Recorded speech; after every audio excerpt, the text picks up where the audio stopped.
The New Orleans Saints offense comes to life as the passing game begins to open up. We got all that and a little bit of lanyap for you on today's episode of Locked On Saints.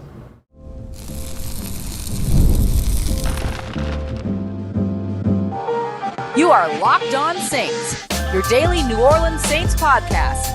Part of the Locked On Podcast Network, your team every day. What is good, Who Dat Nation and Who Dat family? I am your host, your friend, Ross Jackson, New Orleans native, your New Orleans Saints expert and credentialed member of the media covering those New Orleans Saints as a senior writer and reporter over at Saints News Network on SI. And on today's episode of Locked On Saints, I'm going to go through my underrated standouts from today's training camp day 3 practice, which is now in the books for the New Orleans Saints. A couple of guys that you're not going to hear a lot about, but that absolutely caught my eye here on this Friday afternoon. We're also going to take a look at Marshawn Lattimore leaving practice early with what Dennis Allen, New Orleans Saints head coach, called a little bit of a hip flexor. How did the New Orleans Saints respond, and what did we see in terms of their cornerback rotation after that? We'll break all that down, but we're going to start everything off by taking a look at how the New Orleans Saints offense opened up its passing game and then began to battle back after a few strong presentations and a few strong days out of their defense. We appreciate you very much, as always, making us your first listener, for being an everydayer here on the show, which is a proud part of the Locked On Podcast Network, your team every day. And today's episode of Locked On Saints is brought to you by our friends over at LinkedIn. LinkedIn Jobs helps you find the qualified candidates you want to talk to faster and for free. So head over to linkedin.com/LockedOnNFL to post your job for free today. Terms and conditions apply. So after a couple of days of the New Orleans Saints defense kind of getting the better of the offense, wouldn't say that, they were dominating or, not allowing the New Orleans Saints offense to do anything at all, but it certainly was the defense that had the bragging rights through the first couple of days. It really came down to the New Orleans Saints offense here on the third day of training camp, which finally opened up its passing game a little bit after a couple of run-heavy days for the first 2 days of practices, and it absolutely paid off. New Orleans Saints came up with several big plays, and Derek Carr had an absolutely outstanding day today, his best day so far of the early goings when it comes to training camp. Derek Carr completed 10 of his 12 passes, 3 of them actually, big plays. Would have been sacked a couple of times, no interceptions. So after throwing interceptions the first 2 days, didn't throw one here today, despite the fact that he was throwing more often than he had over the course of those first 2 practices. So you really started to feel like, okay, that's the Derek Carr that we saw during OTAs and mini camps, where everything just felt pretty comfortable.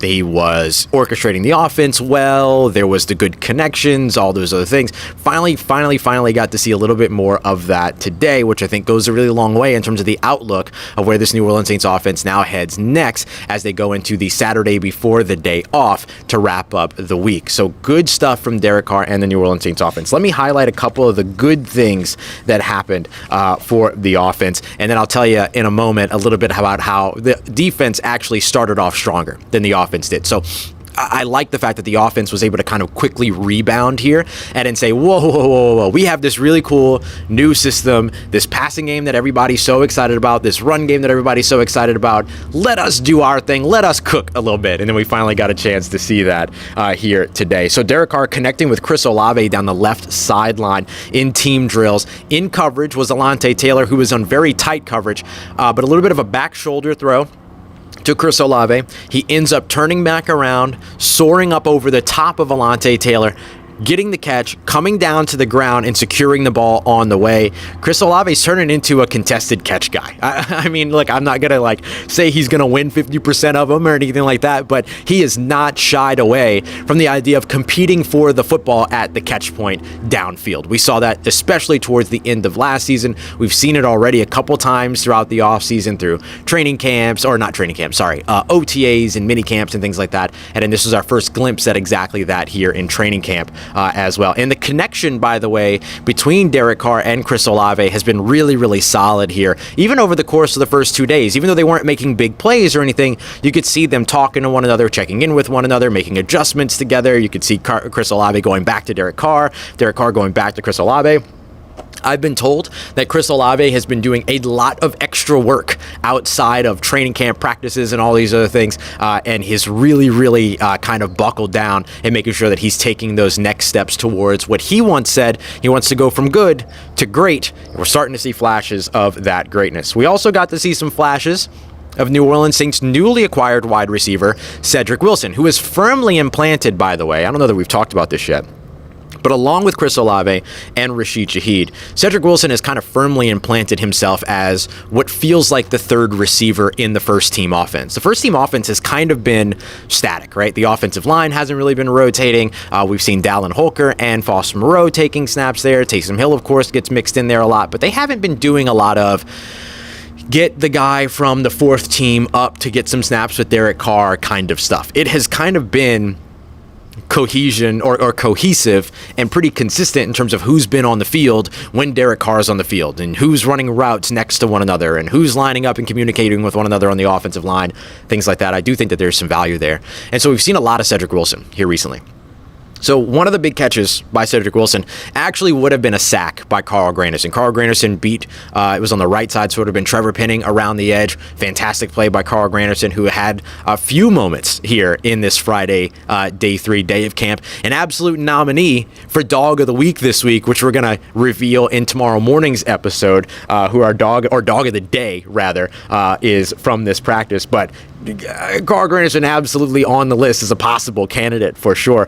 But Derek Carr, they played through that, and he ended up finding Cedrick Wilson down the right sideline. Oh, it might have been a little bit of a busted play because maybe the safeties expected the play to be blown dead and things like that. But it just goes to show you, keep working until they're actually resetting and bringing everything in. We gotta fight through the whistle here in these training camps. Derek Carr also connected with Cedrick Wilson again at a later time on a play action. Cedrick Wilson was working his way on towards the right sideline, kind of running an out pattern. And kind of between the hash and the sideline in that little seam, Derek Carr placed a perfectly placed pass that only Cedrick Wilson can get in on, even though Kool-Aid McKinstry was draped all over him in coverage. Cedrick Wilson goes, he dives, he makes the catch, comes down to the ground. Really good coverage by Kool-Aid McKinstry. Just a better throw and an outstanding catch by Cedrick Wilson. So a pair of those as well. We also saw big completions to Rashid Shaheed by Jake Haener, 2 big post routes and 7-on-7s, which we actually got to film today. Saints giving us a little bit more opportunity to film some things to put out there. So go and check out like John Hendrick's Twitter, for instance, and things like that for a couple of those videos of actual competition, which was really good, as opposed to the individual drills and stuff like that you might see previous. So make sure you go and check those out. But man, Rashid Shaheed, the speed, all of it, absolutely there. He spoke to us after practice about how much he's enjoyed this new system, how much he's enjoyed working with new wide receiver coach Keith Williams, and more. He has really, him and Chris Olave, stepping into that number 1, number 2 role, those top wide receiver roles, those guys have been really good, really solid here all throughout camp. And so another display of Rashid Shaheed and what he has the opportunity to bring. And then Spencer Rattler had a couple of really nice connections with Bub Means down the field as well. A couple of little over routes, finding the holes in the zone. There was another one to A.T. Perry like that a little bit later on too. So lots of really good stuff from this New Orleans Saints passing attack, which is being built off of and being benefited by what they're doing in the run game, right? Setting up all the run game stuff. That has been opening up the opportunity to be able to add the play action to it, the play action rollouts, the bootlegs, all those other things. So really good stuff to see from the New Orleans Saints offense so far as the passing game finally opened up. The defense did start out strong. Early on, Jordan Howden gets an interception off of yet another tip drill, this time on a pass from Spencer Rattler. On this one, it was Rejon Wright who ended up tipping the ball up in the air. And one of the things that the Saints have been doing extremely well all offseason so far is that when a ball gets knocked up in the air, the defense comes down with it. It does not hit the ground. So we've seen that over and over again. Jordan Howden getting his interception. He moved into some first team reps over on the defensive side next to Tyrann Mathieu today, while Jonathan Abram, also continued to rotate in along with Will Harris there, too. And then the other interception was just a great play by Shemar Jean-Charles, who peeled off of Dallin Holker in coverage, off towards the sideline. Looked like a little bit of a miscommunication maybe between Bub Means and Nathan Peterman. Skies up, gets leaping interception. So they set the tone early, but it was the offense that came swinging back as that passing game opened up quite a bit. Coming up next, I want to take a look at what happened with Marshawn Lattimore and how the New Orleans Saints defensive backs were impacted by it and how the team responded to it. And I'll give you a little bit of an update on what we now know that injury is. So we got that coming up for you as we continue on with today's episode of Locked On Saints, part of Locked On Podcast Network, your team every day.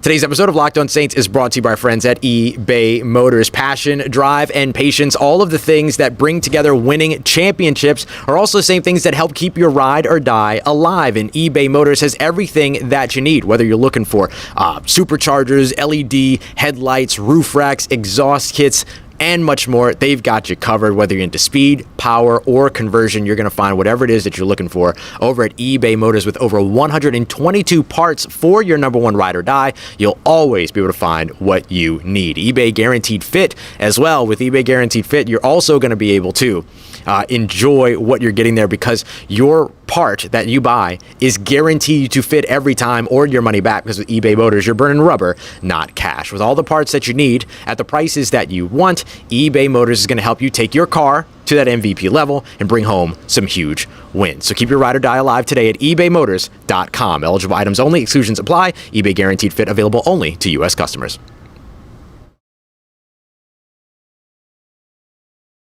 All right, family, continuing on with today's episode of Locked On Saints. Thank you to everybody who is joining here live or might be joining later, whichever might describe you. We appreciate you very much for being here. Don't forget, if you are here live, you can drop your questions in the chat. Insiders can text me your questions. And of course, you can always hit me up on Twitter or wherever it is that you want to send me your questions as well. I'll try to get some of the biggest kind of three things answered for you each morning in the morning episodes that follow these live episodes, which happen every evening. So I wanted to take a look next at one of the big things that has kind of caused a little bit of concern for the New Orleans Saints. They worked so hard over the course of the offseason to work on and mending and kind of repairing the relationship between them and starting cornerback Marshawn Lattimore, who's an All-Pro, who's a Pro Bowler, all these other things. They absolutely wanted to make sure that they got things taken care of when it came to Lattimore. And so in order to do that, you had all these conversations happen. There was all of these things in terms of like what's going to happen with him. Could he potentially be traded? They had to deal with all this stuff. Once they finally navigated all of that, they got to the point to where he was there at, OTAs, mandatory minicamp, and everything. And getting to that point felt like this huge success for this team. They kept Marshawn Lattimore. The defense is still going to be really good. The secondary is really good, all those other things. But what was one of the big things that everybody had their question marks about when it came to Lattimore? A big part of it was the injury history. And I've always been one to kind of push the brakes on the injury history question because of the fact that the lacerated kidney is not something that you necessarily typically look at and say, yeah, there's a way to make sure that you are protecting against that, right? There's not a way to make sure that you're leading a guy through conditioning drills to make sure that his kidney is ready to be potentially punctured by a rib. You can't fix that, right? Him being rolled up on in different situations and things like that in terms of the injury to his ankle and everything too. Those don't feel like injury-prone issues. Those feel like bad luck issues. And so now, kind of early on in day 3 of practice, Marshawn Lattimore ends up leaving practice because of this hip flexor injury, is what we were told by Dennis Allen. Dennis Allen said that it's a little bit of a hip flexor that's been bothering him. So he was out there, he did walkthroughs, things like that. And then at one point he just kind of walks off with a trainer, kind of does some gestures and things like that. But it didn't seem like anything big. It wasn't a situation to where he was like carted off or carried off or helped off or anything like that. He just walked off with a trainer under his own power and all that. And then Dennis Allen gives that update about it being a little bit of a hip flexor. Now, do we know the severity of that injury? No, not at this point. Do we think that there is a situation where he might miss some time? We simply don't know.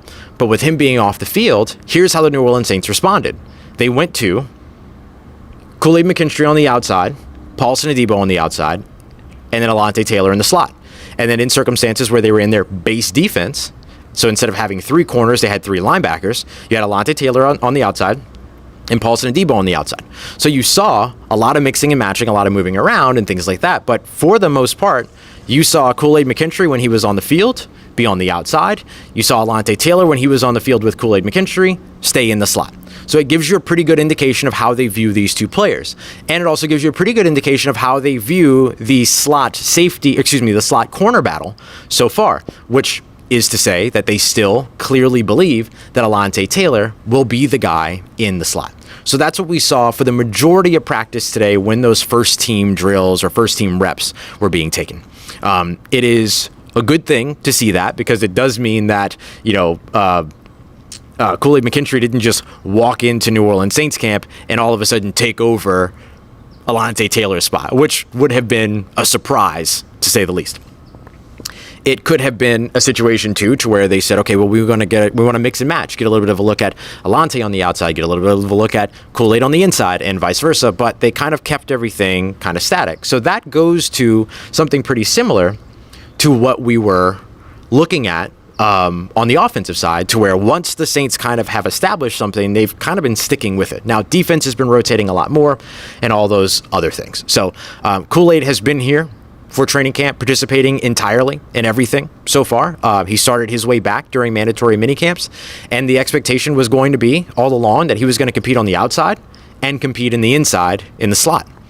And it seems like right now they really are getting a look at him over on the outside. Now, if Marshawn Lattimore were to go on to miss more time during the course of training camp, then I could see a world in which you start to move that around and say, okay, let's have Kool-Aid play in the slot with Alontae Taylor over on the outside as well. So there is that option still. And honestly, with one more day left in practice on Saturday before they get the day off on Sunday, Saturday might be a good time to do that. Give Marshawn Lattimore the rest. Don't rush him back the next day, knowing that you could give him 2 days off with him only having to miss one practice. Don't have to rush him back. And then you can get a little bit of a look at Kool-Aid McKinstry in other spots, not only at the outside corner spot, but on the inside in the slot as well. So could be some good stuff there in terms of how they were to manage it. I would understand if they were to go that route. But we'll see how cautious they want to play it. The Saints typically play these things pretty cautious. We even saw Kendre Miller out on the practice field today. He wasn't participating in anything, but we saw him. He had his jersey on, no helmet, was just kind of walking around on the sideline, things like that before practice. We saw Juwan Johnson around in street clothes. We saw Tano Passanio in street clothes, kind of walking around the field with a weighted vest on and all these other things. So we've seen the Saints just continuously be very cautious with all these things, but still keeping everybody engaged, keeping everybody around and all that. I wouldn't be surprised to see something similar with Marshawn Lattimore, who is managing that situation and who is managing that injury. So I wouldn't expect them to rush him back or anything, but we'll certainly see the way that they would like to handle this and what it means for the other guys, because if nothing else, it gives you an opportunity to get a look at some of the younger guys that are there, right? The rookie and Kool-Aid McKinstry, Alontae Taylor in his second year in the slot, all those other things. I don't think that that's necessarily a bad situation there, as long as the injury isn't one that is of major concern when it comes to Marshawn Lattimore, because again, they work so hard to sort of repair whatever that friction was within that relationship. The last thing you'd want to do is lose access to the player or lose the ability to continue to have that player and push that player and let that player lead the rest of that really, really deep unit because of an injury all the way at the beginning of training camp. So certainly would not like to see it end up going that way. All right, coming up next, let's take a look at my underrated standouts today. I've got 4 for you, 3 on the defensive side and 1 offensive player that we never seem to hear anything about, and that's going to change today. We got that coming up for you as we continue on with today's episode of Locked On Saints, part of Locked On Podcast Network, your team every day.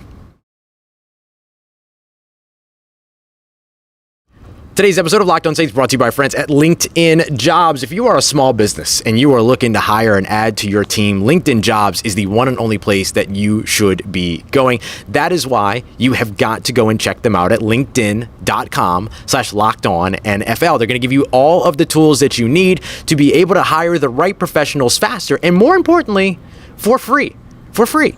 Then look, LinkedIn isn't just some job board, right? They are the destination for people who are looking to advance their careers. In fact, over 70% of LinkedIn users don't even visit other job sites. So if you're not looking at LinkedIn, you're looking in all the wrong places. And 86% of small businesses get a qualified candidate within 24 hours of posting their job. Hire professionals like a professional with LinkedIn. 2.5 million. 2.5 million, that's a lot. So if small businesses are using LinkedIn for hiring, you should be too. Post your job for free today at linkedin.com/LockedOnNFL. That's linkedin.com/LockedOnNFL to post your job for free. Terms and conditions apply.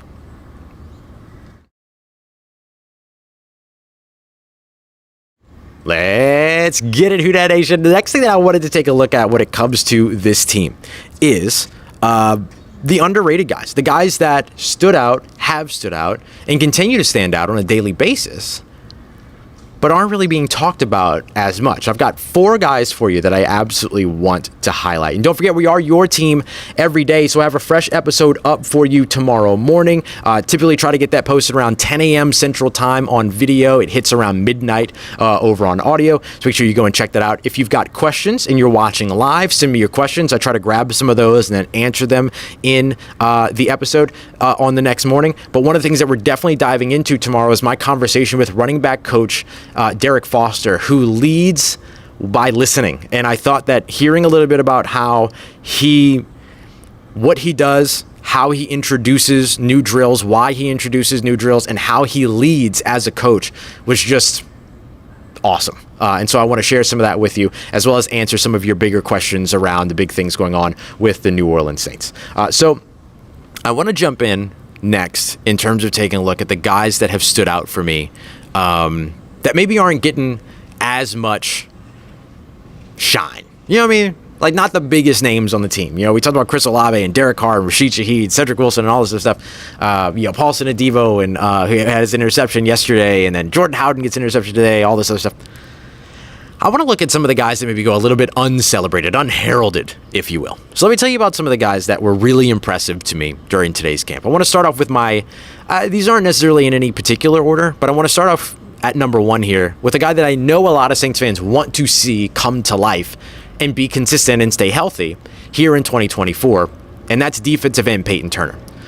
Peyton Turner did not get his 5th-year option picked up. That means that he is operating in a contract year right now.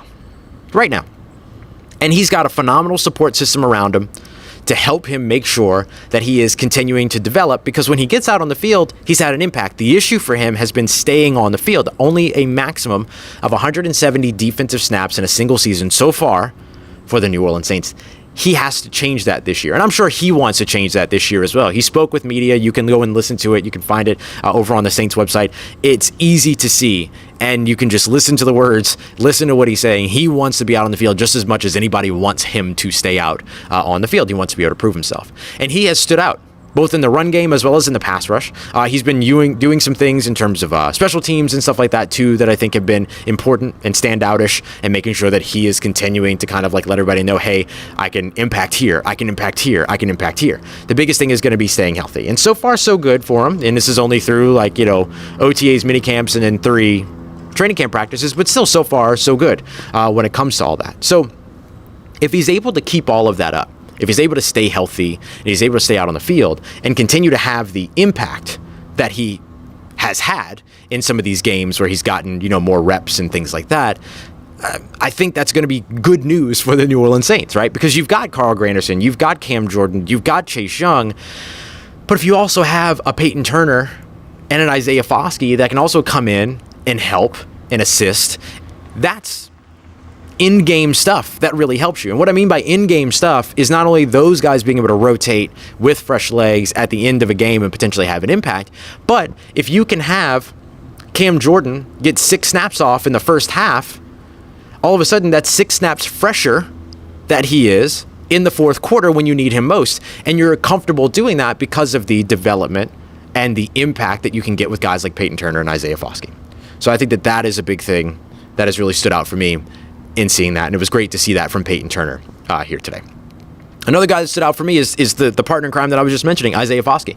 Isaiah Foskey and Josiah Zirum locked horns at one point, and Josiah Zirum got the better of him. But outside of that, Isaiah Foskey has had some really nice flashes here over the course of the first 3 days. And again, both in the run game and in the passing game, we have to account for both when it comes to this position, because that's a major need for the team in terms of what gets you out on the field as a defensive lineman. You've got to be adequate. You've got to be able to contribute in both areas of the game, pass rush as well as in the run game and in run defense. So he has had some of those good moments too.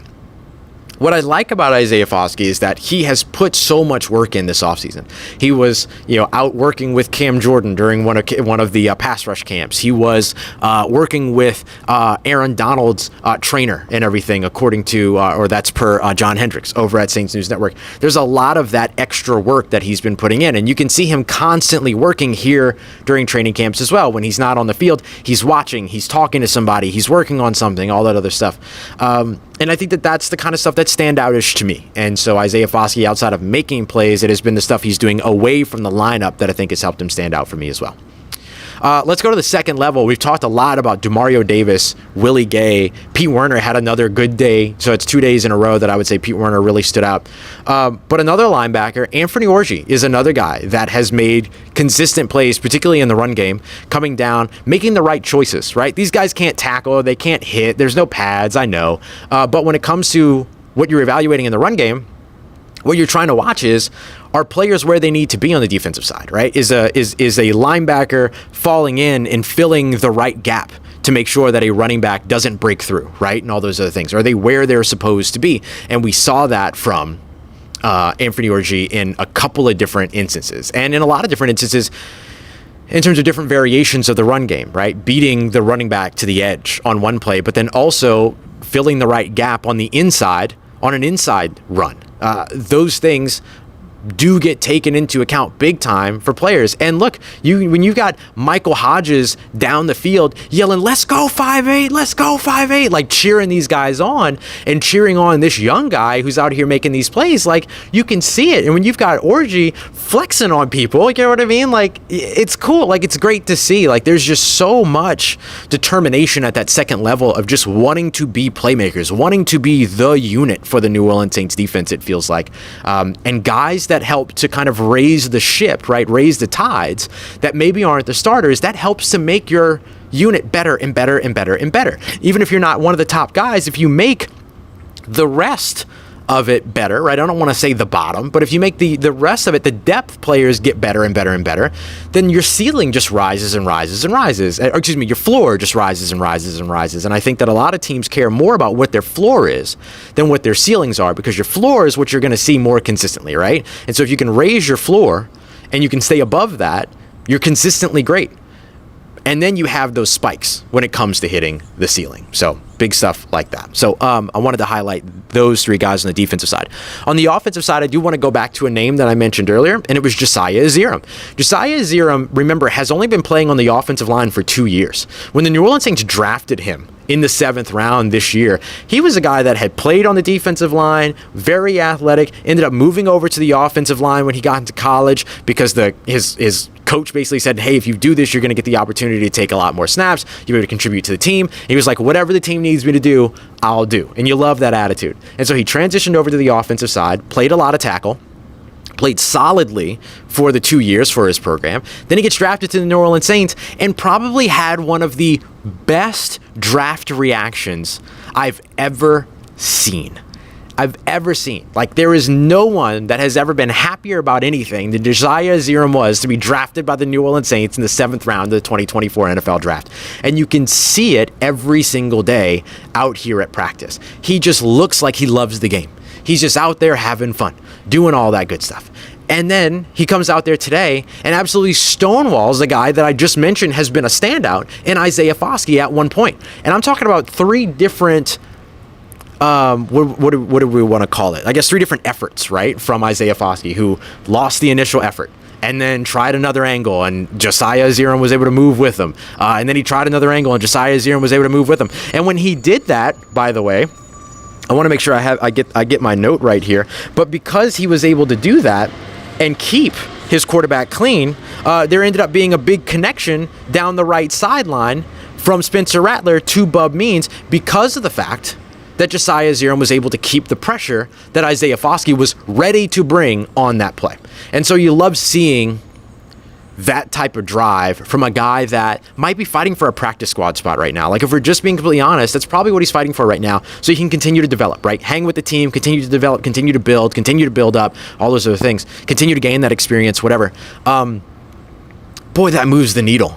Oh, that moves the needle. And I think that that's something that this New Orleans Saints team is going to love going back. Like, they're going to look, that is one of those plays where when they go back through the film of that practice, that play, they're going to look at that again. Right? Josiah Zirum is going to be showing that again. Hey, good job. You know what I mean? So really, really good stuff there. All right, y'all. We appreciate you very much for making us your first listen. Don't forget, if you've got questions and you're here in the live chat, to go ahead and drop your questions so I can get some of them answered tomorrow morning. I'll pick some of the bigger questions. We're also going to dive into Derek Foster and what it is that he has brought to this New Orleans Saints team as the new running backs coach. And, of course, we'll get to our dog of the day. We know Carl Granderson's a nominee, but there are others out there too. I'll tell you, it's definitely going to be on the defensive side though. But I don't know, I'm close. I'm close to an offensive guy. So make sure you tune in to figure out who the dog of the day is in tomorrow morning's episode. We appreciate you very much as always, making us your first listen of the day every day. Don't forget to go and check out Locked On Pelicans as well as Locked On LSU, so that you can figure out what is going on all around Locked On Louisiana. And of course, we appreciate you very much for making us a part of your day, part of your routine, for saying yes to me on the show. As always, if you see me, please say hi. And if you need anything else around your New Orleans Saints in between these episodes, make sure you follow me on your favorite social media at Ross Jackson, NOLA. Hit me up, learn how the family's doing, how you living. Let me know how you momming them. And trust Who Dat Nation, I'll holla at you.